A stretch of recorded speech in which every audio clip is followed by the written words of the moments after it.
जितना आपने पैसा अपने पहले दो बच्चों पे खर्चा किया है, उतना ही अगर आपने अपनी एसआईपी में कर लिया तो आपके रिटायरमेंट का ध्यान ये एसआईपी वाला बच्चा आपके लिए रख देगा।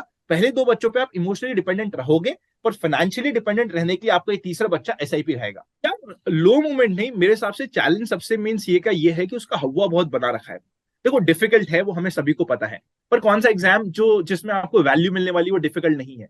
सब कुछ डिफिकल्ट है। बट होता क्या है कि आपने कभी 12th तक सोचा था कि आप फेल होगे? क्या 10th में सोचा था कि आप कभी फेल होंगे?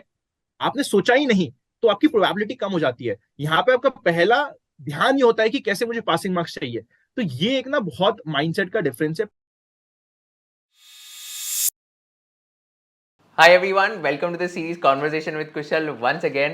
Today we have one very special guest who has inspired me a lot in order to start my content creation journey, and I have watched his YouTube videos in order to start my stock investment journey as well. So this is a guest who needs no introduction at all, but again, like as part of formality, I'll just take a couple of minutes to introduce the guest. His name is Anant Ladda and he has so many degrees जितने मेरे पास दोस्त भी नहीं आज. He's a chartered accountant, he's a CFA charter holder, CFP, LLB और भी बहुत सारे डिग्रीज है जिसके नाम मुझे अभी याद नहीं है बिकॉज बहुत सारे डिग्रीज है. But yeah over to you Anand because you can only talk about the degrees. But thank you so much for accepting my invitation.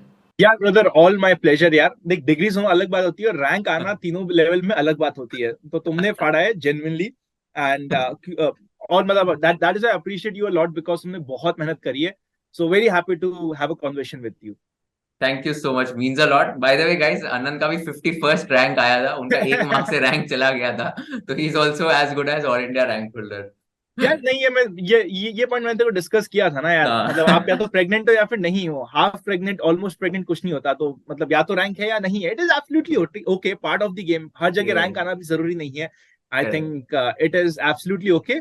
But हाँ, रैंक होल्डर तुम हो यार। नहीं नहीं, ऐसा तो कुछ नहीं. बट आप रैंकर से ज्यादा आप मचा रहे हो जिंदगी में. So I think that's a very यार मैं आया हूँ तेरे दैट्स पॉडकास्ट पे तो तेरे को इंस्पायरिंग. तारीफ करनी पड़ेगी, तो ठीक है, मैं एक्सेप्ट कर लेता हूँ। डन है। ठीक है, चलो बता भाई। शुरू करते हैं. सो हाँ Anant, ji. Let's discuss your childhood days firstly. आपके सीए जर्नी के पहले मेरे को चाइल्डहुड में जाना है. एंड वांटेड टू अंडरस्टैंड कि how was your entire upbringing, what were the values you got from your parents. पूरा एनवायरनमेंट कैसा था, and then we'll discuss your next journey. यार मेरा चाइल्डहुड बहुत नॉर्मल था। मतलब आप कह सकते हो मिडिल क्लास प्रॉपर चाइल्डहुड था। मेरे को जो वैल्यू से ज्यादा मैं वो बताता हूँ जो आज के दिन यूज कर रहा हूँ। फॉर एग्जाम्पल, कम्युनिकेशन स्किल आज हमें बहुत काम आ रहा है। And I was pathetic at communication skills. I still remember कि 8th क्लास में मेरे कम्युनिकेशन स्किल खराब थे। बट ओवरऑल मैं बहुत स्टूडियस था, हमेशा किल करता था। रैंकिंग में जो तुम कहते हो टॉप 3 टॉप 5 में मैं हमेशा रहता था। हाँ. तो 8th में हमें बोला था कि भाई तुम्हें हिंदी का एग्जाम है, और हिंदी के एग्जाम में एक ये भी पार्ट इंट्रोड्यूस हुआ था कि तुम्हें अपनी पूरी क्लास के सामने एक पैराग्राफ को रीड करना है। तो मैं क्लास के सामने गया था वो पैराग्राफ को रीड करने के लिए। मेरे हाथ कांप रहे थे। मेरा बहुत प्यारा दोस्त है, वो अभी भी बहुत प्यारा दोस्त है, शिव। जब मैं बोल नहीं पा रहा था, मैम ने कहा चलो तुम चले जाओ, एक बार सीट पे बैठ जाओ, थोड़े समय बाद आना। तो जब मैं वापस जा रहा था, शिव ने मेरा हाथ पकड़ा। मेरा हाथ कांप रहे थे, मैं एकदम ठंडा था। एंड शिव बोला कि भाई हुआ क्या तेरे को? मैंने कहा यार मुझे भी नहीं पता क्या हुआ, और जाके बैठ गया। अगले दिन सेम मैम ने वापस से बुलाया कि चल अनंत आ जा यार, तू पढ़ाकू बच्चा है, चल वापस से ट्राई कर। वापस ट्राई किया, same thing. Then I realise कि शायद पब्लिक स्पीकिंग मुझे अभी तक नहीं आती और ये इंट्रोड्यूस करनी पड़ेगी, इंप्रूव करनी पड़ेगी। तो वहां पे मेरा बहुत मेजर रोल आता है मेरे फादर का। उन्होंने बचपन से मुझे अपॉर्चुनिटीज देना स्टार्ट किया। अपॉर्चुनिटीज कैसे? हमारे घर में अपॉर्चुनिटीज होती थी, किसी की शादी शादी हो तो भाई उनके महिला संगीत में जाके एंकरिंग करो। कहीं भी कोई प्रोग्राम हो रहा है छोटे से छोटा, वहां पे जाके एंकरिंग करो, गलतियां करो, नर्वस हो। हर बार मेरे को अभी भी याद है, at least for next 5 to 6 year में हर बार जब भी स्टेज पे आता था मेरे हाथ कांपते थे। So that was my childhood. जो स्पेशली मेरा स्टेज फियर था बहुत ज्यादा था। I was always a very good student, बहुत सीधा बच्चा था। सीधा इस हद तक कि मैंने 10th क्लास तक, आई स्टिल रिमेम्बर, मैंने किसी लड़की से बात नहीं करी थी। मेरा फीमेल इंटरेक्शन स्टार्ट हुआ था 11th क्लास से, क्योंकि 10th क्लास तक इट वाज फाइनल कि मैं साइंस लेने वाला हूँ, और साइंस वाले बच्चे पढ़ते बहुत हैं। फिर गलती से किसी कारण से, जो कंप्लीट सिनेरियो हुआ उस समय, मैंने कॉमर्स ले ली।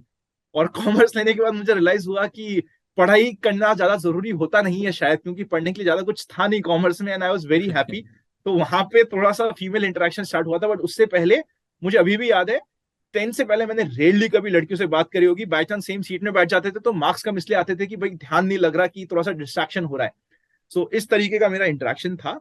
एंड मेजर टर्निंग पॉइंट मेरे स्कूल लाइफ का था, मैं हेड बॉय बना था 12th में। ऑल्दो मेरे 12th के एग्जाम्स बहुत इंपॉर्टेंट थे, वहां पे मार्क्स लाना बहुत इंपॉर्टेंट था, बट जो मेरे प्रिंसिपल थे ही वाज लाइक कि नहीं यार तू बन सकता है हेड बॉय, तू हेड बॉय बन। वहां पे फायदा ये हुआ कि उस साल almost in front of 3000 plus students मुझे साल में 4 बार स्पीचेस देनी पड़ी थी। फंक्शंस में बाय, कभी फेयरवेल हो रहा है तो वहां पे स्पीच देनी है, इंट्रोडक्शन स्पीच देनी है। तो इस कारण से मेरा जो पब्लिक स्पीकिंग का एक्सपोजर था वो बढ़ गया। Plus because I was head boy of the school, suppose debating competition हो रहा है तो वहां पे बाय डिफॉल्ट नाम चले जाता था कि चल अनंत तू तो चले ही जाएगा डिबेटिंग में, क्योंकि एवरीवन अज्यूम कि चल इसको बोलना अच्छा आता होगा अगर 3000 लोगों के सामने बोल रहा है। उनको थोड़ा ना पता कि मेरे हाथ कहां पर रहते थे पोडियम के पीछे। बट इस तरीके से मेरा इंट्रोडक्शन स्टार्ट हो गया था टूवर्ड्स पब्लिक स्पीकिंग, और फिर धीरे धीरे आगे जर्नी बढ़ती रही। धीरे धीरे आगे जर्नी बढ़ती रही और आज तो अनंत लड्डा 10-10, 15-15 हजार लोगों के सामने ऐसे बिना शेयर किए, बिना कुछ सोचे बोल यार सकता है। मैं बताता हूँ अभी भी क्या होता है, जिनको भी पब्लिक स्पीकिंग में डर लगता है ना, मैं उनको सिर्फ एक हैक देता हूँ। ये डर आपका कभी खत्म नहीं होगा, उसका टाइम कम होता है। फॉर एग्जाम्पल स्टार्टिंग में मेरे को टाइम लगता था 5 मिनट, 5 मिनट तक मैं नर्वस रहता था, उसके बाद बिल्कुल बिंदास। धीरे धीरे टाइम में रिड्यूस हुआ 2 मिनट पे, आज के दिन वो टाइम हो गया 5 सेकंड, 10 सेकंड स्टार्टिंग के। तो अभी भी मैं Right. स्टार्टिंग के 5 सेकंड जाऊंगा तो स्टार्टिंग के 5 सेकंड तक वो मेरा डर रहेगा। मैंने 2-3 शब्द बोले, थोड़ा सा फेमिलियर हुआ, ऑडियंस को देखा और वो डर खत्म हो गया। सो वो जो टाइम होता है आपके डर डरने का, बस वो टाइम रिडक्शन होता है। डर हमेशा लगेगा जब भी आप बड़े ऑडियंस को फेस करोगे, ये मेरे साथ तो एटलीस्ट होता है। Correct, I agree. और ये टाइम को रिड्यूस कैसे कर सकते हैं? प्रैक्टिस के साथ ही होगा या is there any other hack for that? यार एक्सपोजर प्रैक्टिस के साथ होगा, जितनी बार तुम प्रैक्टिस करोगे उतनी उतना टाइम कम होगा। और ऐसा नहीं है कि आपने एक बार प्रैक्टिस करी फिर 6 महीने प्रैक्टिस नहीं करी तो टाइम कम हो जाएगा। वो आपका टाइम रादर और बढ़ जाएगा, क्योंकि वो मन में डर तो है। और ये भी याद है कि पिछली बार बहुत डर हुआ था। आपको back to back failures face करने पड़ेंगे, बैक टू बैक प्रैक्टिस करोगे तो फिर ये कम होगा।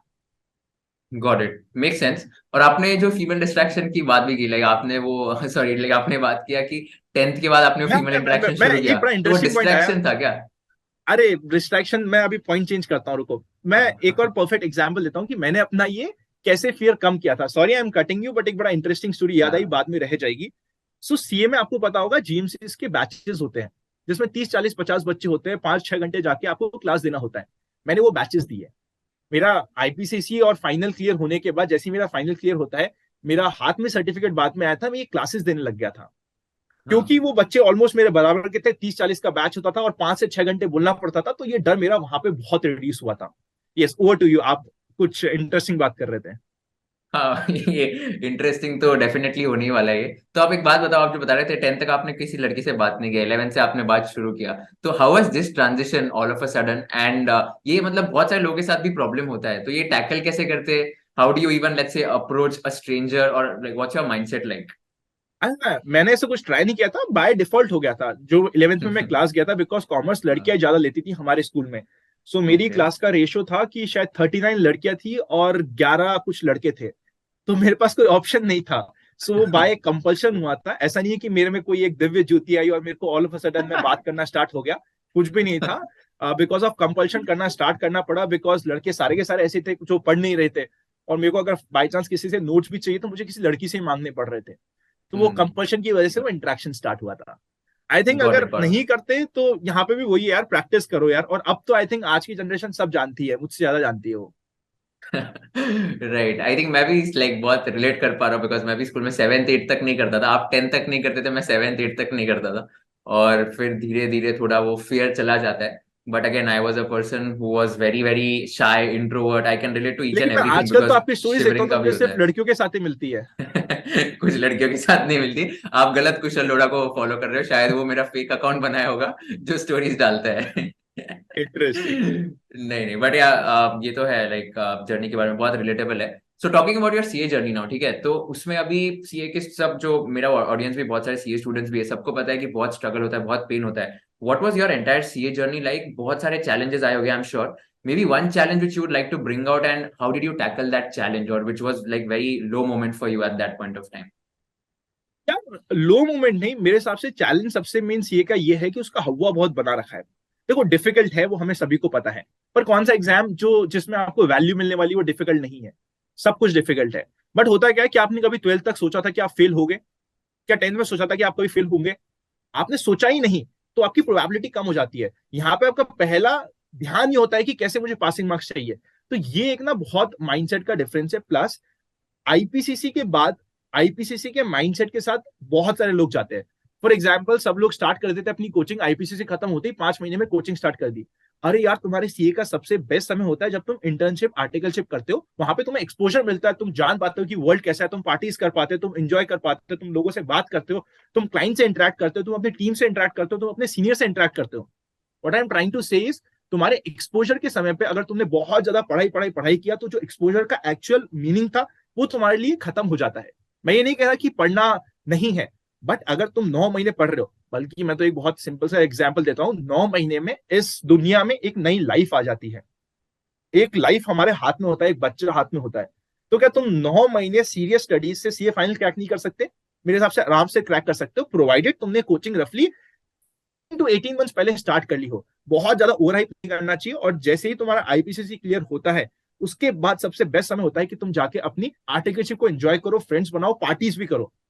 मैंने देखा है कि सीए लोग बोलते हैं कि एक बार सीए बन जाओ फिर पार्टी करूंगा, अरे भाई फिर तेरे को टाइम नहीं मिलेगा, या फिर तेरी शादी करा देंगे घर वाले। घर वाले तो वेट कर रहे थे कि तू सीए बन जाए, तेरी शादी कराए।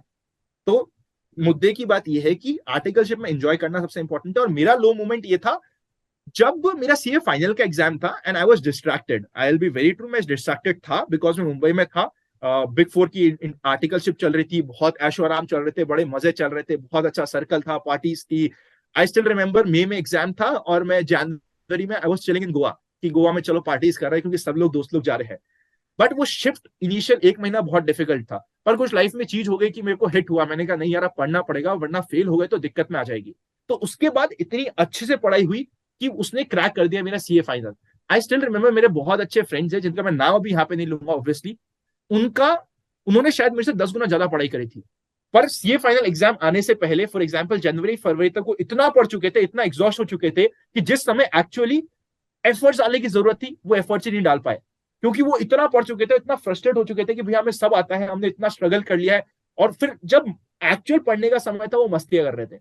तो माय पॉइंट इज, पढ़ो लेकिन समय पे, साथ ही साथ इंश्योर करो कि तुम लाइफ को एंजॉय कर रहे हो, वरना बाद में रिग्रेट तुम्हें लाइफ का होगा। आज जैसे तुमने मेरे को बोला कि भाई 1 मार्क कम रह गया, मुझे उसका कोई रिग्रेट नहीं है।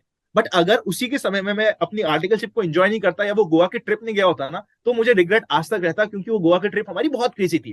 What I am trying to say is, marks लाने हैं पर साथ में अपनी मेमोरीज भी बनानी जो तुम्हारे साथ लाइफ लॉन्ग रहेगी।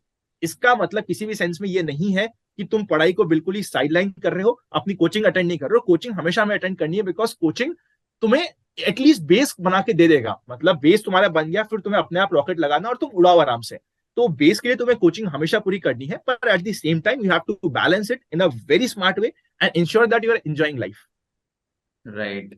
आई think very very inspiring and very very resonating to me as well. आपने एक लाइन कही बीच में कि उसने आपको सीए बना दिया, तो ये उसने कौन है वैसे? यार, मैंने अभी रिसेंटली ना तुम्हारा देख के मेरे लिंक्डइन पे एक पोस्ट भी डाला था। मेरी एक बहुत प्यारी फ्रेंड है, अवंती उसका नाम है।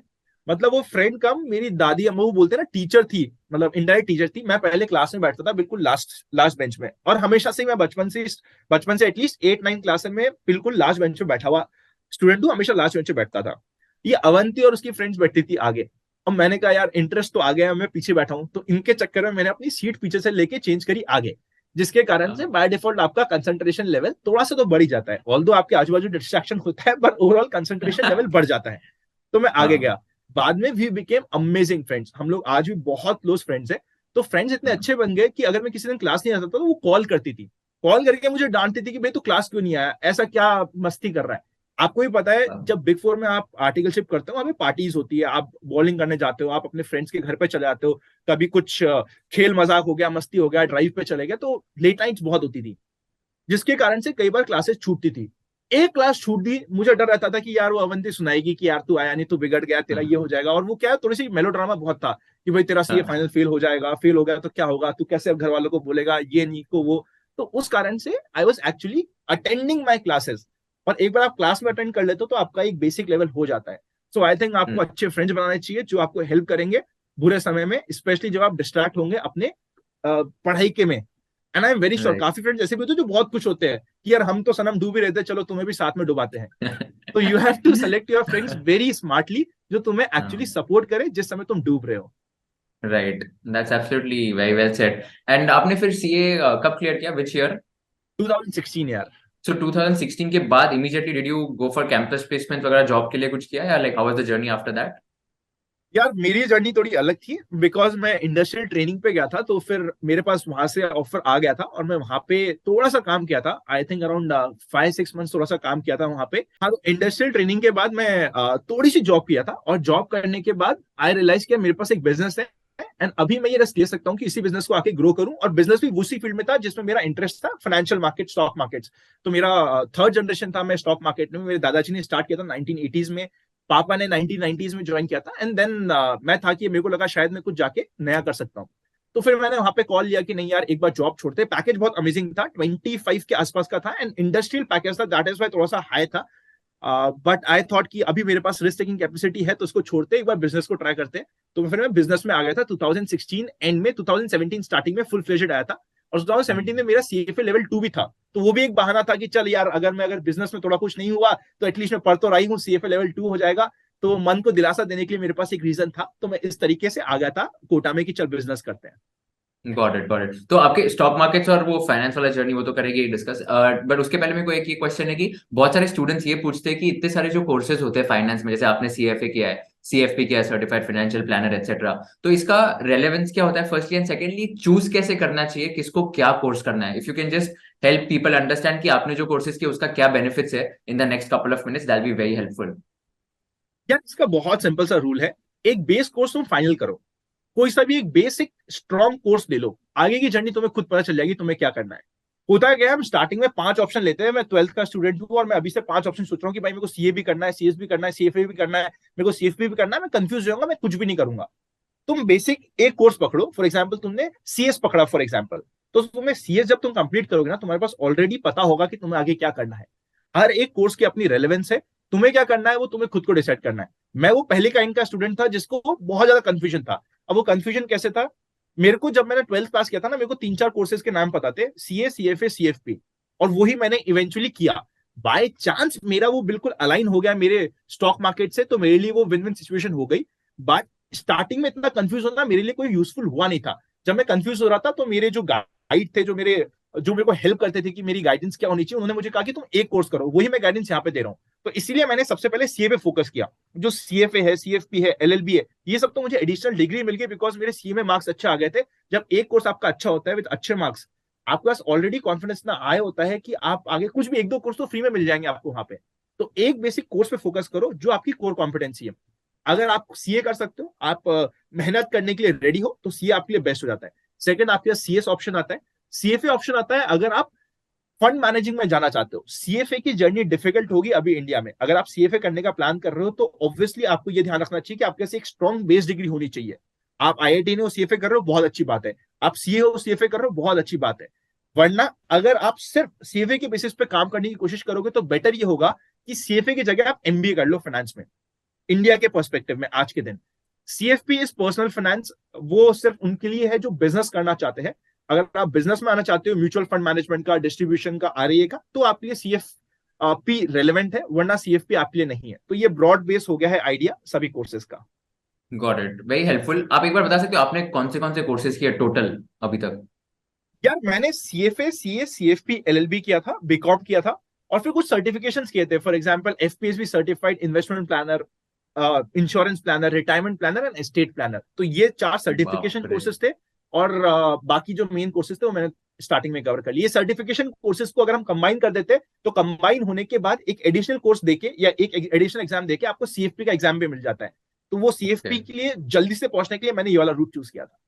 बाप रे, तो आप वो शर्मा जी का बेटा वो वाले कैटेगरी में नहीं आते हो, नहीं, है मैं ना? बता रहा हूँ यार, सीए निकला तो इतना कॉन्फिडेंस आया था, मैंने कहा आगे 2-3 डिग्री तो ऐसी हो गई। सीएफपी आई क्लियर ये 4-5 एग्जाम जो मैं बता रहा हूँ, अभी बोलने में बड़े अच्छे लगते हैं, पर ये मेरे हाँ। शायद 15-17 डेज में कंप्लीट हो गए थे।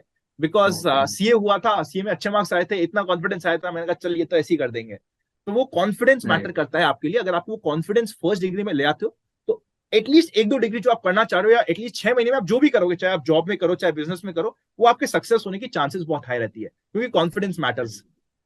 Got it, got it. Make sense, makes a lot of sense. तो अभी आपने कहा कि आपका जो करियर है पूरा अभी वो फाइनेंशियल मार्केट, स्टॉक मार्केट्स में, मतलब पूरा कैपिटल मार्केट साइड, सो उसमें एक बात बताओ, अभी for example for someone who is just starting to earn let's say ₹50,000 per month और 1 लाख पर मंथ वगैरह, तो उनको जब सैलरी आती है, so what would you recommend और व्हाट वुड यू एडवाइस कि कैसे मैनेज करना चाहिए, और यंग लोगों ने कैसे मतलब स्टॉक मार्केट्स को यूज करना चाहिए as a good investment opportunity and option, and not as a gambling और not as something which is very addictive to them. So what's your overall thought process on this?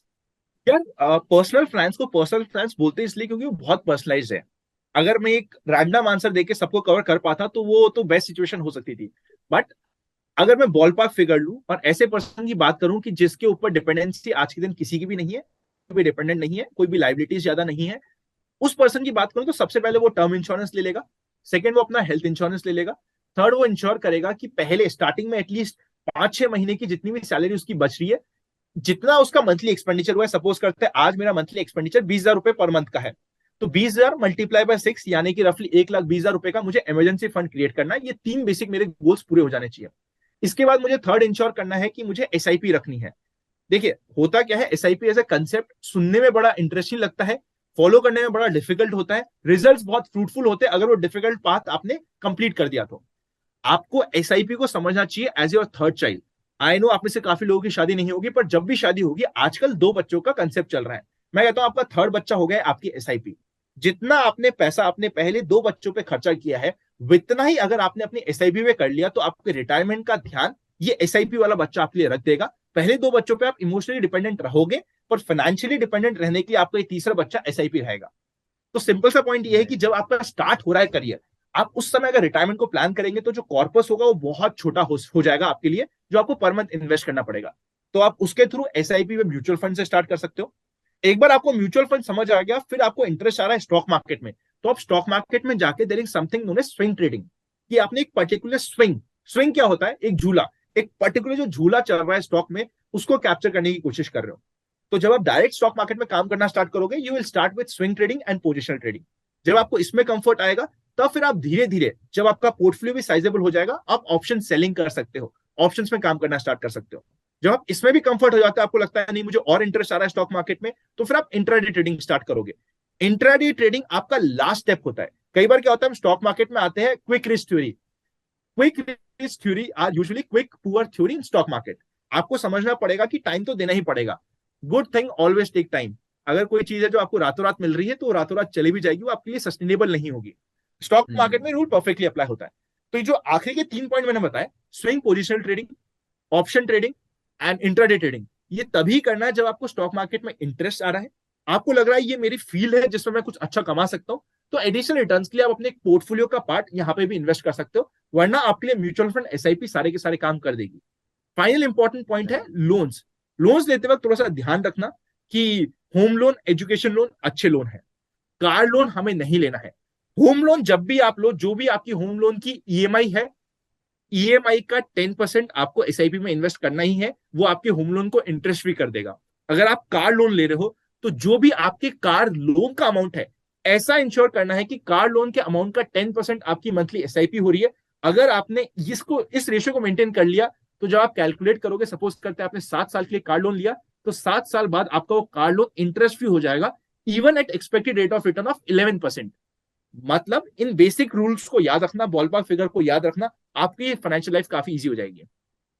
Right, बहुत बहुत सही यार, actually ये तो मेरे को भी कुछ पता नहीं थे, तो मेरे लिए भी काफी बेनिफिशियल है in terms of having to like understanding about this SIPs and all of this, and I think I can completely relate to that part also कि एसआईपी तुम्हारा तीसरा बच्चा होना चाहिए, which will help you a lot in the future. But like since we are talking about the stock markets and all, अभी एक recent amendment आया finance bill 2023 में, जो डेट म्यूचुअल फंड्स का है, जहाँ पर वहां से मतलब 20% टैक्सेशन विद इंडेक्सेशन बेनिफिट जो था वो हटा दिया है, एंड अभी मार्जिनल टैक्स रेट्स पे ये चार्ज करेंगे। तो इसका आप पूरा एक बार सिंपल लैंग्वेज में कॉन्सेप्ट एक्सप्लेन कर सकते हो, and what do you think would be the implications of this on the debt mutual fund industry as a whole? देखो इसमें इंप्लीकेशन नेगेटिव है, सभी को पता है। अब इंप्लीकेशन किस किस पे पड़ेगा, सबसे पहले आपके जितने भी फंड ऑफ फंड होते हैं उस पर इंप्लीकेशन होगा, गोल्ड फंड पे, इंटरनेशनल फंड्स पे, एंड फाइनली आपके जितने भी डेट फंड्स होते हैं उन पे इंपैक्ट होगा। मतलब ये सारे के सारे टैक्सेशन अब आपके एफडी वाले टैक्सेशन हो जाएंगे। इनमें और एफडी में कोई भी फर्क नहीं पड़ेगा। अगर आपका एग्जिस्टिंग इन्वेस्टमेंट है इन डेट म्यूचुअल फंड, आपको कुछ भी नहीं करना, आपको बहुत बेनिफिट पे हो। अगर आपका ऐसा पैसा है जो 3 साल हो चुका है, तो उसको अभी हम मंडे को रिडीम कर सकते हैं एक बार, और 31 मार्च से पहले अगर हम वापस से इन्वेस्ट कर देते हैं तो हमें एटलीस्ट अगले 3 साल का इंडेक्सेशन बेनिफिट मिलेगा। 1 अप्रैल 2023 से ये रूल अप्लाई होगा। थर्ड, अगर आप ये समझ रहे हो कि आपकी इनकम स्लैब भी बहुत कम है, आपको टैक्सेशन ये 5%, 10% या 15% पे लगता है, तो आपके लिए ज्यादा फर्क नहीं पड़ रहा। क्यों नहीं पड़ रहा? क्योंकि ऑलरेडी आपको टैक्सेशन ज्यादा नहीं देना है, आपको प्रॉपरली अपना एसेट एलोकेशन करना है, डेट और इक्विटी का ध्यान रखना है, और आपका काम हो जाएगा। अगर आप कोई टैक्स नहीं पे कर रहे, कम टैक्स पे कर रहे हो, आपके लिए कोई भी इंपैक्ट नहीं हुआ है, अननेसेसरी हवा बनाने की जरूरत नहीं है। पर अगर आप बहुत हेवी टैक्सेशन ब्रैकेट में आते हो, ऐसे पर्सन हो जो हेवी टैक्सेशन पे आता है और हेवी टैक्सेशन को बचाने के लिए डेट फंड यूज करता था इंस्टेड ऑफ एफडी, आप पे इंपैक्ट पड़ेगा और मेजर इंपैक्ट पड़ेगा। आपके लिए सॉल्यूशन ये आता है कि आपको इक्विटी सेविंग फंड्स और बैलेंस एडवांटेज फंड, ऐसी कैटेगरी ऑफ फंड्स है जो मुझे पसंद नहीं थे, उसकी तरफ एलोकेशन देना पड़ेगा। प्लस मेरा पर्सनल यहाँ पे प्रिडिक्शन ये है कि इन सभी पॉइंट को ध्यान में रखते हुए, इस टैक्सेशन को ध्यान में रखते हुए, म्यूचुअल फंड इंडस्ट्री अगले 6 महीने में एक नया ऐसा प्रोडक्ट लेके आ जाएगी जहां पे मेजर एक्सपोजर आपका डेट में और आर्बिट्राज में होगा, पर उसका टैक्सेशन आपको आपके फेवर में मिल जाएगा। तो इस तरीके के प्रोडक्ट भी आपको मिल जाएंगे। अभी भी इक्विटी सेविंग है, पर इक्विटी सेविंग थोड़ा सा और रिफाइन हो जाएगा यहाँ पे इस रूल के बाद, ताकि आपको पूरा का पूरा बेनिफिट मिल सके, और जितना आप ले सके बेनिफिट वो आपको मिल जाएगा। ये सारे के सारे mutual fund houses by default take care कर लेंगे, तो आपको पैनिक में कोई डिसीजन नहीं लेना। मोटा मोटी बॉलपार्क मैंने आपको बता दिया है। इन सभी केसेस में, इन चारों के चारों केसेस में आपका टैक्सेशन लगेगा आपकी इनकम स्लैब के अकॉर्डिंग। अगर आपकी इनकम स्लैब भी बहुत कम है तो आप खुश हो, अगर आप इनकम स्लैब है ही नहीं तो आप खुश हो, तो आपको एसेट एलोकेशन तो करना ही पड़ेगा। प्लस ऐसे पर्सन जिनका रिटायरमेंट अगले 10 सालों में होने वाला है, उनको बिल्कुल टेंशन नहीं लेनी चाहिए। ये कुछ नया पॉइंट है जो अभी तक कोई नहीं बता रहा। मैं आपको एक बड़ा सिंपल सी चीज बताता हूं। सपोज करते हैं मैंने डेट फंड में इन्वेस्ट किया, मुझे टैक्सेशन कब लगेगा? जब मैं रिडीम At the करूंगा। date of redemption, yeah. अब मैंने 10 साल रिडीम ही नहीं किया, 12 साल रिडीम नहीं किया, और फिर मेरा रिटायरमेंट हो गया, और जब मैं रिडीम कर रहा हूं तब मेरी कुछ और इनकम ही नहीं है, तो ये रूल हो या नहीं हो मुझे कोई फर्क नहीं पड़ रहा। मतलब जस्ट उन लोगों को यहां पे सबसे ज्यादा इंपैक्ट पड़ेगा जो सिर्फ 3 साल के लिए डेट फंड में इन्वेस्ट कर रहे थे, उनके लिए तो इंपैक्ट पड़ गया। पर अगर कोई रिटायरमेंट प्लानिंग के लिए डेट फंड में इन्वेस्ट कर रहा था, उसको ज्यादा फर्क नहीं पड़ेगा, क्योंकि उसको जब रिडीम करना था उसकी टैक्सेशन लाइबिलिटी एनी विच में कम या फिर जीरो होगी। तो ये पॉइंट ध्यान रख लेना। राइट राइट, हाँ, आई थिंक ये इंटरेस्टिंग पॉइंट है। मतलब लोग ये रियलाइज नहीं किया कि डेट ऑफ रिडेम्पशन पे टैक्स होता है। तो बेसिकली अनरियलाइज्ड गेन जो भी है उस पर टैक्स तो नहीं लगने वाला है, जब आप रिडीम करोगे तभी टैक्सेशन लगेगा। सो आई थिंक एब्सोल्युटली, दैट और इज जब तक वो समथिंग व्हिच इज अनरियलाइज है आपको कंपाउंडिंग मिलती रहेगी उस पर। Correct correct, absolutely. And Anant, इस पे कुछ कहना चाहोगे? Like the securities transaction tax has also been hiked by 25%। यार that so is what negative has obviously यार, that is obviously negative. What to say यार, मतलब ऑलरेडी चीजें बहुत कॉस्टली है। और सिक्योरिटी ट्रांजैक्शन टैक्स, आपको पता है, मजे की बात बताता हूँ, आया क्यों था? जब इनिशियली इंट्रोड्यूस हुआ था सिक्योरिटी ट्रांजैक्शन टैक्स, क्यों इंट्रोड्यूस हुआ था? ये इंट्रोड्यूस हुआ था एज एडवांस टैक्स। जब इनिशियली आया था ना सिक्योरिटी ट्रांजैक्शन टैक्स, का पर्पस ये था कि भैया कई बार कुछ गफले हो जाते थे इक्विटी मार्केट में, तो भैया ये तुम्हारा एडवांस टैक्स हो गया, जब तुम्हारा टैक्स बनेगा तो टैक्स के अगेंस्ट एडजस्टमेंट कर लेना। ये तो वही बात हो गई कि तुम्हारी सैलरी में तुम्हारा टीडीएस कटता है। अब कल को मैं उठ के कह दूं कि टीडीएस नहीं, तुम्हारा बिजनेस एक्सपेंडिचर है, ये तुम्हारा एक्सपेंडिचर हो गया, कैसा लगेगा आपको? ऑब्वियसली आप नाराज हो गए। सबसे पहले जो एसटीटी आया था वो मेनली एसटीटी आया था कि चलो यार, ये आपका टीडीएस कट रहा है यार, आपका एडवांस टैक्स हो गया। बाद में इस एडवांस टैक्स को बिजनेस एक्सपेंस में कन्वर्ट किया। अब ये बिजनेस एक्सपेंस पे आने के बाद इसको बढ़ाया जा रहा है। और ये टीडीएस का कंसेप्ट, या फिर जो आप ये कह रहे हो एसटीटी का कंसेप्ट, आया इसलिए था कि भाई यहाँ पे कोई इक्विटी में टैक्सेशन नहीं था। अब इक्विटी में टैक्सेशन भी है, जो हमारा एडवांस टैक्स था वो भी हमारा बिजनेस एक्सपेंडिचर बन चुका है। तो थोड़ी सी ना इंसाफी पर कुछ नहीं कह सकते, सह लेंगे। तो फिर क्यों किया है? Like what is the main reason of hiking this? पैसा मिलेगा यार, मतलब सरकार बट को पैसा, मतलब सरकार का एक और इंटरेस्टिंग पॉइंट है, एक डिफरेंट पर्सपेक्टिव है। इनिशियली फिगर आए थे कि अगर आपको 1700 रुपए पहले 1 करोड़ के टर्नओवर पे लग रहे थे, तो अब 2100 रुपए लगेंगे। बट मिनिमम ही 1 करोड़ के टर्नओवर पे जो फिगर था वो 5000 का था। मतलब सरकार का यहाँ पे जो क्लैरिफिकेशन था, सबसे पहले तो अगर इसको बिल्कुल प्रॉपरली लाना चाहिए था, तो जब बजट आया था, देखिए मैं सरकार के फेवर में या अगेंस्ट में, ये मैं बात यहाँ पे कर ही नहीं रहा, दोनों पॉइंट हो सकते हैं। बट मेरा पॉइंट ये है कि जो अच्छी बात है वो हमें अच्छी रखनी पड़ेगी, जो गलत बात है वो गलत रखनी पड़ेगी। अगर इतने मेजर चेंजेस आने थे, for example date mutual fund में या फिर एसटीटी में, वो फाइनेंस जब हमारा बजट आ रहा था उसमें क्यों नहीं बताया? हमारी जो ये एक्ट होती है या फिर बाद में थोड़े से चेंजेस होते हैं, चेंजेस उसके लिए होते हैं कि भैया कुछ मेजर पॉइंट छूट गया, कुछ गलती होगी, तो उसको हमने ऊपर नीचे कर दिया। यहाँ पे तो बहुत मेजर पॉइंटर्स आ गए जिसपे किसी को डिस्कशन का मौका ही नहीं मिला। इससे पहले कि वो बिल बनता, फाइनली एक्ट बनता, उससे पहले डिस्कशन का हमारे पास मौका नहीं रहा, तो थोड़ा सा ये मजा नहीं आया इस चीज को लेके। बट ठीक है, आई थिंक हमारे स्टॉक मार्केट के प्लेयर्स क्या है, इनको सहने की आदत है, ये सह लेंगे और अभी भी कमा के निकलेंगे। got it. Let's डिफिकल्ट है discuss. यार, मतलब I will be very true यार, डिफिकल्ट सिचुएशन यार, नॉट डन यार। राइट, हाँ आपका थोड़ा गुस्सा है, आपका मतलब उन्होंने थोड़ा सोचा ना यार, फ्रस्ट्रेशन मतलब से उन्होंने कहा कि हमें देख बढ़ाना सकते है, हैं। उन्होंने फिगर भी चेक नहीं करी कि क्या रीजनेबल है फिगर। अगर रीजनेबल फिगर राइट। देखते तो जो पहले इनिशियल कैलकुलेशन का एरर हो रहा था 1700 से 2100 कर लो, मतलब उनको सिर्फ बढ़ाना था। अब उन्होंने हम्म। बेसिक चेक ही नहीं किया कि उनका ऑलरेडी एक नीचे क्लॉज है कि इतना तो बेसिक होगा, इसे उनको जो भी था बस वहां से बढ़ाना है। तो ये जो राइट। अप्रोच है ये मुझे पसंद नहीं आती। अगर आपका कोई लॉजिकल रीजन होता है कि नहीं यार इतने होने में ये जस्टिफाइबल है, then it was absolutely okay. अब आप ब्रोकरेज देते हो, एसटीडी देते हो, टैक्सेस देते हो, चार्जेस देते हो, इनकम टैक्स देते हो, उसके बाद भी ये बढ़ते जाए तो थोड़ा मजा तो कम ही आता है। राइट, दूसरे कंट्रीज में शिफ्ट होना है क्या आपको? नहीं नहीं, दुबई, अरे कैसी सिंगापुर। बातें कर रहे हो। देखो, अगर मेरी कंट्री में कुछ पॉइंट होगा जो मैं रख सकता हूँ अपफ्रंटली, और आपके और हमारे पास पावर है कि लोग हमारी बात को शायद सुन ले ढंग से, तो हमें रखना चाहिए ना। इसका मतलब ये नहीं कि दूसरी कंट्री मैं कभी भी नहीं जाऊंगा। और क्या मेरे पास आज क्या, जिस जिस समय मैं 2016 में बना था उस समय भी अपॉर्चुनिटी थी। बट हम्म। यहाँ पे मुद्दा ये नहीं कि मैं दूसरी कंट्री में जाऊंगा, मुद्दा ये है कि अगर कोई पॉइंट है जो डिजर्व करता है कि हम उस पर बात करें या एटलीस्ट क्रिटिसाइज करें, उस पर करना चाहिए ना। It's absolutely okay. Right. Makes sense. Let's just delve the conversation into something on creator economy as well, since you are a very popular YouTube creator. अभी जैसे यार again, like since creator you're a economy finance तुम ज्यादा जानते हो influencer. यार, तुम LinkedIn पे अरे फाड़ रहे हो यार, हमें पता ही नहीं क्रिएटर कुछ इकोनॉमी चल कैसे रही है। मतलब a person with कितने 2.5 मिलियन हो गए ना आपके अभी नहीं नहीं सब्सक्राइबर्स? यार, 2.2 अराउंड, हाँ हाँ। A person with 2.2 million subscribers, he's saying that I should talk about the creator economy. It's absolutely sarcastic, firstly, नहीं and नहीं बट secondly, he's नहीं नहीं just नहीं but pulling my leg. No no no, let me explain you. मतलब मैं हाँ। I am genuinely appreciating your LinkedIn because वो बहुत अच्छा है। और इट डजेंट मैटर कि कितने लोग तुम्हारे साथ है, कितने फॉलो कर रहे हैं, तुम्हारे कितने सब्सक्राइबर्स है, ये सब मैटर नहीं करता। मैटर ये करता है कि कितने रेलेवेंट लोगों तक पहुंच रहे हो। और लिंक्डइन पे हम्म। तुम 1 लाख लोगों तक, 1.5 लाख, 2 लाख लोगों तक, बहुत ही ज्यादा रेलेवेंट लोगों तक पहुंच रहे हो। That is something incredible. So obviously यार, हैट्स ऑफ यार। No, means a lot coming from you actually. But I mean, I've been following your YouTube journey, your Instagram journey. It's been like thank you terrific to bro, be thank honest. You. So just tell me one thing. अभी जैसे SEBI ने भी बहुत सारे rules लाए. Like I read that SEBI is going to impose a penalty of rupees 50 lakhs if let's say influencers won't disclose that it's a paid promotion, if they don't say that it's an endorsement. So again, like what are your thoughts on this? That अच्छा है regulations coming into the creator economy, and what kind of regulations will come in the future? Like what's your overall take on this? यार, regulation आना अच्छी बात है, over regularise करना मुझे समझ कम आता है। ये जो है पॉइंट, ये बहुत अच्छा है, क्योंकि काफी लोग क्या है, पेड प्रमोशन कर देते थे और पता भी नहीं होता था उनके यूजर्स को कि ये पेड है, वो बताना चाहिए। पर एट द सेम टाइम मेरा एक छोटा सा पॉइंट है, सपोज एक गाना बनता है, गाने में कितने पेड प्रमोशन आते हैं, तो वहां पे भी डिस्क्लोज करना चाहिए ना। हाँ। गाने में भी पेड प्रमोशन हो रहे हैं, वो भी इन्फ्लुएंस कर रहे हैं, करेक्ट। और जो म्यूजिशियन है वो भी इन्फ्लुएंस कर रहे हैं इन अ वे। तो इस पे थोड़ी और क्लैरिटी आने की जरूरत है कि किनको करना है और कितना करना है। और गाने पे तो इतना क्रेजी कर जाते हैं, तो वहां पे प्रमोशंस दिखाना जरूरी होता है। इवन जैसे दिस इज वेरी गुड कि एटलीस्ट जो जितने भी फिल्म स्टार्स हैं, चाहे वो बॉलीवुड हो चाहे वो टॉलीवुड हो, कोई भी हो, वो प्रॉपर्ली डिस्क्लोज करते हैं that is a paid ad, which is very good. हमारे क्रिकेटर सारे करते हैं। मैंने अभी तक अपने सारे पोस्ट में इंश्योर किया कि अगर कोई पेड प्रमोशन है तो बता दो ना। इट्स एब्सोल्युटली ओके, आपकी ऑडियंस भी जानती है कि पेड प्रमोशन है, और वही प्रमोट करो जिसमें आप बिलीव करते हो। तो इस रूल में कोई दिक्कत नहीं है, पर क्लैरिटी चाहिए, बिकॉज बहुत सारी और भी चीजें जहां पे पेड प्रमोशन होते हैं, तो वहां पे भी डिस्क्लोज करना जरूरी है। सब कुछ इक्वल ग्राउंड पे आना चाहिए। Right, makes sense. And इसमें like as a creator, where like a lot of even controversies have been there in the past, जहाँ पर promotions हुए भी थे, but again those apps shut down, and after a point of time, retail investors lost a lot of money.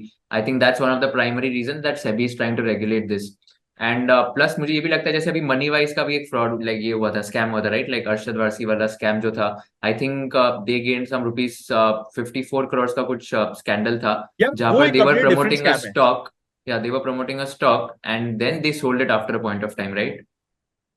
यार देखो, scam में देखो, मैं फिर एक एग्जांपल देता हूँ। सपोज करते हैं आपने रिलायंस की या फिर कोई एक चिट्टर पिटर कंपनी में इन्वेस्ट करी। फॉर एग्जांपल आपने येस बैंक में इन्वेस्ट किया, जस्ट फॉर एजुकेशन पर्पस, एक एग्जांपल ले रहे हैं, और उस येस बैंक में आपको लॉस हो गया। तो क्या यहाँ पे कोई फ्रॉड हुआ है आपके साथ? नहीं। फ्रॉड नहीं हुआ, राइट?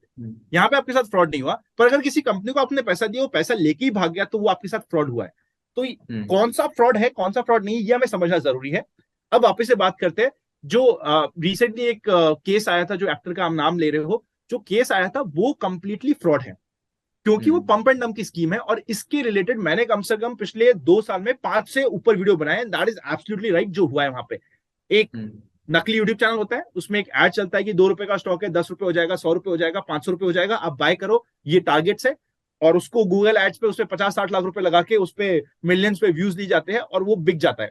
तो दैट इज कंप्लीटली फ्रॉड, वो हमने मानना पड़ेगा। इसी तरीके से कई सारे लोग, इवन एक्टर्स, नाम हम यहाँ पे नहीं लेते हैं, पर एक्टर्स ही प्रमोट करें कि टेलीग्राम चैनल ज्वाइन करो, यहाँ पे आपको टिप्स मिलेगी। ये टिप्स देना इज अ फ्रॉड, मान ली बात। पर अगर सपोज करते हैं मैं कोई एक ऐप प्रमोट कर रहा हूं या एक पर्सन आके प्रमोट कर रहा है, तो वहां पे कोई दिक्कत नहीं होती है। वो आपको डिपेंड करता है कि आप क्या प्रमोट कर रहे हो, कैसे कर रहे हो। अगर मैंने सपोज करते हैं प्रमोट करने में कुछ झूठ बोल दिया, चाहे उसमें लिखा हो कि भैया ये पेड प्रमोशन है और मुझे पता है कि ये झूठ है, तो फॉल्स क्लेम तो हमेशा ही एक पॉइंट ऑफ क्वेश्चन होने वाला है। तो हमें समझना पड़ेगा सही और गलत के बीच की लाइन जो बहुत ही थिन है। उसी तरीके से राइट। हो सकता है कुछ जगह आपका काम नहीं करे, आपने बिल्कुल जेन्युइन प्रोडक्ट प्रमोट किया था। फॉर एग्जांपल आपने हेयर हेयर के रिलेटेड एक प्रोडक्ट प्रमोट किया था, पर वो हेयर के रिलेटेड प्रोडक्ट किसी पर्सन के लिए काम नहीं किया बिकॉज उसकी हेयर टाइप कुछ और था। It's absolutely okay. वो आपका स्टॉक था जो येस बैंक था जो नहीं चला, उसमें कोई फ्रॉड नहीं हुआ है। तो फ्रॉड क्या है और क्या सही है, इसके बीच में एक फाइन लाइन है जो हमें समझनी पड़ेगी। Correct, correct. Get it. I think very valid point. And just tell me one thing, what do you think worked for you in your content creation journey, like on YouTube particularly? 2.2 million तक आना, it's like not यार an brother, easy even task, I right? Don't know यार, even तो I don't क्या no यार। अरे ऐसे मत करो, आप सीक्रेट तो बताओ यार, हमको भी यार 2.2 सीक्रेट मिलियन में तक बताता जाना हूँ मेरा क्या था। है। I was not serious for हाँ, यूट्यूब। मैं यूट्यूब के हाँ, सीरियस नहीं था। जनवरी 2020 पे यूट्यूब ने मुझे क्रिएटर ऑन द राइज का अवार्ड दिया, और पहला समय था जिसमें मेरे एक दिन में 6-7 हजार सब्सक्राइबर्स बढ़े थे, और शायद 4 या 5 मिलियन व्यूज आए थे एक दिन में। I was on the trending page for one complete day. That was the push for me. वो मुझे रियलाइज किया हम्म, कि यार अच्छा, मतलब कुछ हो सकता है यहाँ पे भी। दैट इन शॉर्ट कि मैं सीरियस बन जाऊं। और मेरा अगर सबसे मेन पॉइंट बोला ना, मेरी कंसिस्टेंसी है। मतलब जो कमिटमेंट है वो कमिटमेंट है, इस समय ये आना है तो वो आएगा। Plus I try to be truthful to my audience कि भाई ये है ये नहीं है, जितना मुझे आ रहा है मैं तुम्हें सब बता रहा हूँ। और अगर मेरी स्टॉक मार्केट की वीडियोस की बात करो, स्ट्रैटेजीज की बात करो, तो मेरी थोड़ी अनकन्वेंशनल स्ट्रैटेजीज है, ऐसी स्ट्रैटेजीज जो अभी तक आपको कहीं पे भी नहीं मिलेगी। इसमें आप कह सकते हो यार मेरे फैमिली बैकग्राउंड का भी मेरे पास एक एडवांटेज है कि यार हमें इतना समय हो गया है, तो मुझे उन्होंने भी ट्राई एंड टेस्ट काफी किया है। मैं बहुत curious as a person, I am very curious, तो मैं कुछ ना कुछ नया ट्राई करता रहता हूँ, कुछ नई चीज आती है तो डालता हूँ फर्स्ट टाइम। तो आई थिंक जो ओरिजिनल चीजें होती है वो हमेशा ज्यादा पिक करेगी। So if you are hmm, original, if you are consistent, and आपको इनिशियली लक चाहिएगा एक बार। मतलब इफ अगर मैं बोल दूं कि मेरे साथ लक नहीं था, तो इट्स एब्सोल्युटली रॉन्ग। मेरे को क्रिएटर ऑन द राइज मिलना वाज पार्ट ऑफ, मतलब I was just being lucky यार। मेरे को मिल गया और हम्म, मेरे को पुश मिला, तो मुझे रियलाइज हुआ कि नहीं यार कुछ अच्छा हो सकता है, और फिर वो चलती गई journey. So completely hmm. Depend, आपको तीनों का कॉम्बिनेशन चाहिएगा। You you have to be at the right place at the right time, and आपका लक थोड़ा सा चल जाए, फिर आपका काम हो जाएगा। करेक्ट, बट आपके केस में I am sure hard work was very consistency. Much as compare to luck, या consistency is part of hard work only, right? तो हाँ, कंसिस्टेंसी हार्ड वर्क बहुत 100%। ज्यादा था, and then automatically luck played a role. So what I feel is like, to put it differently, it's like luck is directly proportional to the amount of hard work you put in. तो मेरे हिसाब से तो यार देख, वही ये ज्यादा बातें बेटर. कहने के लिए अच्छी लगती है। जब मैं लकी हो जाता हूँ तो मैं भी ऐसी डायलॉग बोलता हूँ, बट थोड़ा सा लक का रोल होता है। देख हार्ड, मैं बताऊं लकी कब होता है, जब तुम हाँ, मेरे को भी पता है विपरीत लक का रोल होता है. परिस्थितियों में अच्छा काम हाँ. करते हो। फॉर एग्जाम्पल, हम्म, मैं एक एग्जाम्पल देता हूँ। फॉर एग्जाम्पल, मेरे father in law was not well, I was very close to my father in law. और मतलब उनको कैंसर हो गया था, he was not well, today is no more. मुझे पता है कि हम्म, उस समय मेरे लिए कैसा था। वो करीब 4-5 महीने बहुत डिफिकल्ट थे। जब वो गए तब मेरे लिए क्या समय था, मैं कैसे वीडियो बनाया था, मुझे पता है, कानन को पता है जो मेरी वाइफ है, और मेरी मदर इन लॉ को पता है कि किस हालत में मैंने वीडियोस बनाए थे। बट आई इंश्योर कि वीडियो जा रहे हैं, उसमें मैं बिल्कुल स्माइल कर रहा हूँ, और वीडियो बनाया और वीडियो बंद होती है, I was crying on the other hand. So I oh think कुछ माय भी बड़ा गॉड. मिलने से पहले और उसके बाद एक्चुअली मुझे पुश भी मिला यूट्यूब पे, बिकॉज आई थिंक पहले तुम्हें टेस्ट किया जाता है कि क्या तुम कुछ बड़ा पाने के लिए डिजर्व भी करते हो क्या डिफिकल्ट सिचुएशन में। I was down with Covid, I still remember, मेरे को 102 103 का फीवर था फर्स्ट कोविड में। एंड डाउन था, फीवर हो गया था, बड़ी दिक्कत आ रही थी। स्टिल मेरा रूम बाजू में था, ये मेरा स्टूडियो था बिल्कुल बाजू के रूम में, and I used to come shoot my video. उस समय एडिटर भी नहीं था मेरे पास, एडिट किया, 1-1.5 घंटा काम किया और जाके सो जाता मैं पूरे दिन। आप समझ सकते हो, मैं रफली 24 आवर्स में से I was resting for 18-19 hours. बाकी समय में 2 घंटे मेरा वीडियो बन रहा था और 2 घंटे बाकी यूटिलिटी वर्क मान लो। तो इस तरीके का हम्म, शेड्यूल बन गया था। सो वो माय कमिटमेंट गॉड. एक्स्ट्रा जब देते हो ना, तब आपको एक्स्ट्रा मिलता है। Wow, यार, I mean, I had no clue about this, by the way, and दो this बार is हुआ था very कोविड very मेरे को, सेकेंड inspiring. टाइम कोविड में भी वीडियोस बनाए थे। ओ माय गॉड, आपको कभी ऐसे थॉट्स नहीं आते थे कि अरे यार इतना मतलब बड़ा जो डिजीज है फैल रहा है वो हो गया है, तो अभी लाइफ में चिल करते हैं, रेस्ट करते हैं? यार मैं बताता व्हाई हूँ वुड मेरे यू तो, want to work, why would you want to work when you are under like such a serious illness? यार मेरे को उस समय ना पता है 2,500-3,000 व्यूज आते थे। मेरे को लगता है 3,000 लोग हैं मेरे वीडियो का वेट कर रहे होंगे, जल्दी बनाओ। तो वो मेरे लिए बड़ा क्रेज था कि यार 3,000 लोग देखेंगे, और मेरे लिए सपना होता था कि भाई 20,000 लोग किसी दिन मेरा वीडियो देखने लग गए ना तो मैं तो धन्य हो गया, मैं तो गंगा नहा लिया, इससे ज्यादा तो अपने को चाहिए ही नहीं। मतलब वो बोलते हैं ना कि जितनी औकात थी उससे ज्यादा दे दिया, वैसा कुछ हो गया। मतलब मेरा उस समय आई स्टिल रिमेम्बर कि मेरा ड्रीम होता था 20,000 व्यूज, सिर्फ 20,000। मतलब मेरा एक सेशन हुआ था जिसमें चेतन भगत सर भी साथ में थे। उस सेशन में रफली 20,000 लोग सुन रहे थे, एंड आई वाज लाइक यार 20,000 अपने यूट्यूब पे आने लग गए तो मतलब वो इतने सारे लोग हमें एक साथ सुन रहे हैं तो कितना क्रेजी हो जाएगा माहौल। उस समय 2,500-3,000 राइट लोग आते थे, तो वो भी मेरे लिए तो बड़ा राइट। नंबर था, तो उन लोगों के लिए कर रहा था। नेगेटिविटी आती थी स्पेशली फैमिली को लेके कि यार फैमिली में कुछ हो नहीं जाए, बट काम है तो काम है। देख यार 2 घंटे का काम था, तो उस समय मैं I was dedicated towards work यार। मतलब पता राइट, नहीं यार दिस इज कैसे उस वेरी समय कर इंस्पायरिंग। पाया।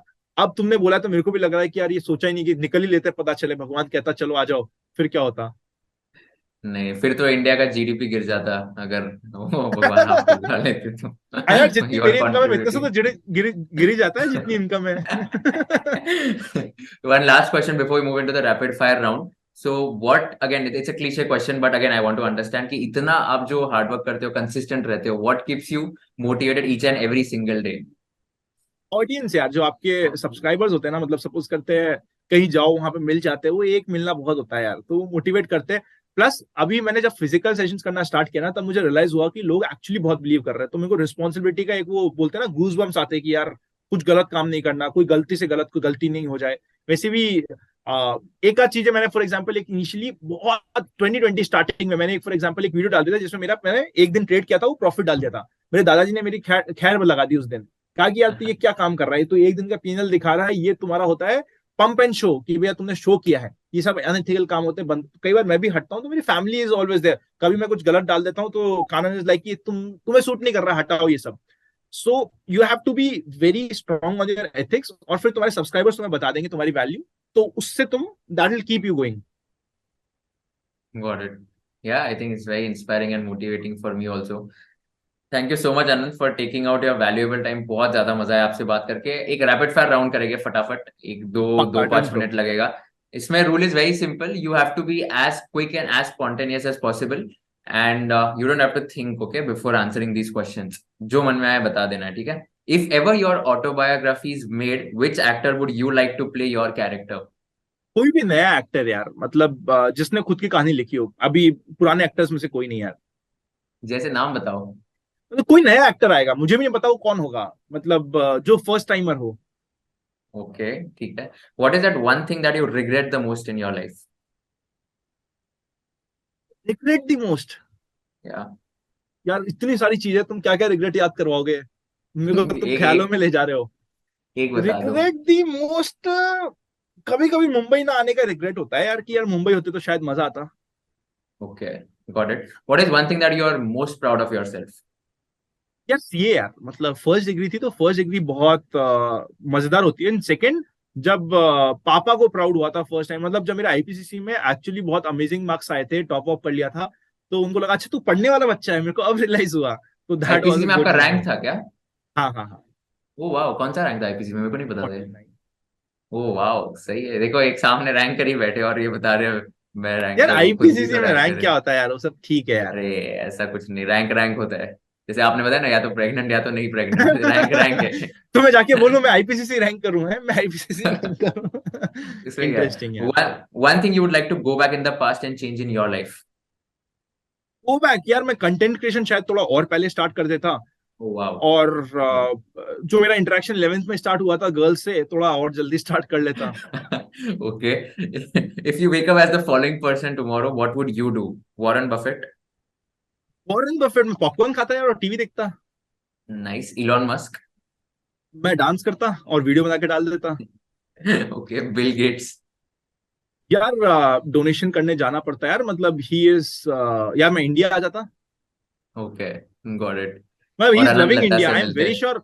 उनका कुछ Yeah. कनेक्शन हो गया है, अभी उनको बड़ा मजा आ रहा है इंडिया में। Yeah, yeah. He was in Bangalore. He was in Bombay. He was in यार इंडिया Rajasthan जगह ही also. ऐसी है, जो भी आया ना उसको Almost मजा ही आता every है। every state he has been in the last couple of months only. सब cities visit किए थे उन्होंने इंडिया already. प्यारी जगह है ना। बहुत बहुत ज्यादा, बस टैक्सेस ज्यादा है बहुत. Next is, what is one weirdest Instagram DM you have received? अरे बहुत आते हैं यार, बहुत आते हैं। What is one special weirdest? यार, बहुत गंदे भी आते हैं एंड बहुत अजीब से भी आते हैं। मैं अजीब बताता हूँ वियर्ड की जगह, क्योंकि वियर्ड में अभी बताऊंगा अजीब तुमको पता अजीब चले। और वियर्ड तो, अजीब और वियर्ड एक ही तो चीज है. नहीं, मतलब अजीब इन द सेंस कि यार लोग सुसाइड का कहते हैं कि मैं सुसाइड कर लूंगा, मुझे बताओ क्या करना है, मेरे से बात करो नहीं तो मैं ऐसे कर दूंगा। ऐसे बहुत सारे आते हैं कि मेरे को लग रहा है कि मैं बस खत्म हो जाऊंगा, एंड आई एम लाइक यार क्या करना है, मैं देखना ही बंद कर दिया यार। ओके. और फनी वाले कौन से आते हैं? यार फनी वनी वाले यार लड़कियों के आते थे पहले, फिर मैंने कुछ कानून के साथ मेरी वाइफ के साथ फोटो डाल दी तो आने बंद हो गए। Is that the reason you bring her on your reels? यार फिर तो वो खुद लेके आई होगी, इसके मतलब तो नहीं, ऐसा कुछ नहीं है। वो तो फन एलिमेंट के लिए डाला था उनको रील्स में। Got it. Choose one out of the two, trading versus investing. दोनों यार, मैं चल फिर भी trading. Okay. YouTube versus Instagram. YouTube. Okay. Stocks versus bonds. Stocks. CA versus CFA versus CFP versus LLB. अभी तो तू बोल रहा है मम्मी वर्सेस पापा वर्सेस दादा वर्सेस दादी, ऐसे थोड़ी होता है यार। That's a very good answer. I love this one. Mumbai versus Kota. यार के लिए मेहनत करी है यार। Sorry. I lost your voice. Sorry, Hello. I lost your voice. क्या Hello. बोला? Mumbai क्या बोले versus भैया? Kota. Hello. Mumbai versus Kota. Kota यार, कोटा, बट मुंबई में भी लगता है कि जाना चाहिए, बट दोनों में से चूज करना पड़ेगा तो Kota. Okay. And girlfriend versus studying. Studying. Oh, wow. Studies अभी तक है, गर्लफ्रेंड तो छोड़ के भाग गई ना सारी। Your favorite finance content creator on Instagram? और Insta, Yeah. Insta I like you, I like कुछ भी मजे मजे मत लो, फेवरेट लेबर लॉ यार। जेन्युइनली बता दो. लेबर लॉ, मतलब अगर मैं फाइनेंस की बात कर रहा हूँ हमारी फील्ड में, लेबर लॉ यार। Got it. And last question, this is a tricky one which I ask to every guest of mine. If you were in the shoes of Kushal and you were interviewing Anant Ladda, what is that one question you would like to ask him towards the end of the interview? कि अभी इसके बाद तुम क्या करने वाले हो? Okay, क्योंकि so रात Anant के अभी 11 बज इसके रहे हैं, रात के 11 बज रहे हैं, क्या होने वाला है बताओ। तो अनंत अभी आप क्या करने वाले हो इसके बाद? मैं जाके मूवी देखूंगा कोई गंदी सी, मतलब मेरी एक मूवी की चॉइस इतनी खराब है, मेरी वाइफ रिग्रेट करती है कि भाई इसके साथ मूवी नहीं देख सकते। मैं फॉर एग्जांपल DDLJ लगा के बैठ जाऊंगा, कभी प्रेम रतन धन भाइयों तक पायो तक मूवी में देख जाता हूँ, कभी वॉर देख जाता हूँ, कुछ भी random of the random movies मैं देख लेता हूँ, और वो मेरा चिल हो जाता है कि यार बढ़िया फालतू मूवी देख ली। अब वो सलमान खान की एक आई थी ना, तीन तीन वाली, 3 विशेस, 3 जनों तक पहुंचाओ, जय हो, वो जय तक हो। मैंने देख ली कम से कम 3-4 बार। गॉड, आपकी सही में अच्छी चॉइसेस है मूवीज की। I think kudos to you. बस एक बार वीडियोस में मत बताना आप कौन से मूवीज देखते हो, तो शायद आपके सब्सक्राइबर्स कम हो जाए। नहीं ठीक है यार, मतलब सबका अपना अपना होता है। मतलब ऐसी मूवी, मेरे को ऐसी मूवी पसंद आती है जिसमें दिमाग नहीं लगाना हो। गोविंदा टाइप्स मूवी की दिमाग बाहर रख के जा रहे हो, तुमने 3 घंटे मूवी देखी, वहीं पे भूल गए कि फुल फन चल रहा है। तो इसलिए मैंने कुछ ऐसी भी मूवीज बोली जो है तो सपोजिटली एक्शन, बट उसमें क्या दिमाग बाहर रख के जाओ और मस्त आराम से चिल होता है। तो मुझे उस टाइप की मूवीज ज्यादा पसंद आती है, एटलीस्ट इन बॉलीवुड। अगर सेंसिबल देखना है तो फिर हॉलीवुड चल जाओ या साउथ में चल जाओ। Right, make sense. But seriously thanks lot Anant, बहुत मजा आया आपसे बात करके। Thank you so much for taking out your valuable time. रात के 10 बजे पॉडकास्ट शूट कर रहे हो आप। अभी थैंक यू सवाल सो हो मच गया, एंड बड़ा मजा आया यार। yeah, keep inspiring, keep motivating. I hope I could do justice to your time, but frankly मुझे बहुत बहुत मजा आया। मतलब इतनी चीजें मुझे I बिल्कुल पता also नहीं थी loved it, आपके bro. बारे में। अरे Yes, and I also loved it, bro यार, you are too good यार। मतलब मैं तुमसे, मेरे को बस लिंक्डइन सिखाओ कैसे करते हैं काम। डेफिनेटली आप मेरे को YouTube सिखा दो, मैं आपको LinkedIn सिखा देता हूँ। Done है। Not that I have 2.2 यार million on LinkedIn, मेरे को but आता yeah. नहीं, मेरे को आता होता तो मैं नहीं रोता। ऋषभ भैया से पूछना लेबर लॉ, मैं उनसे आधे टाइम रोता था, मेरे व्यूज नहीं आ रहे भैया, व्यूज बढ़ाओ। बट ठीक है, तो सबका गेम होता है। बट मतलब आई थिंक लिंक्डइन पे तुम बहुत अच्छा कंटेंट बना रहे हो, तुम्हारी स्टोरीज काफी डिफरेंट होती है, कुछ वियर्ड भी होती है। भाई तुम नेटफ्लिक्स नहीं देखते हैं, व्हिच वाज वेरी वियर्ड। तो इसलिए तुम्हारे तो इररिलेवेंट है ये मूवीज का discussion. Make sense, but loved it यार। No, means a lot, but thank you so much and keep inspiring. Thanks thank you for your bro, time, see Anand. You, bye.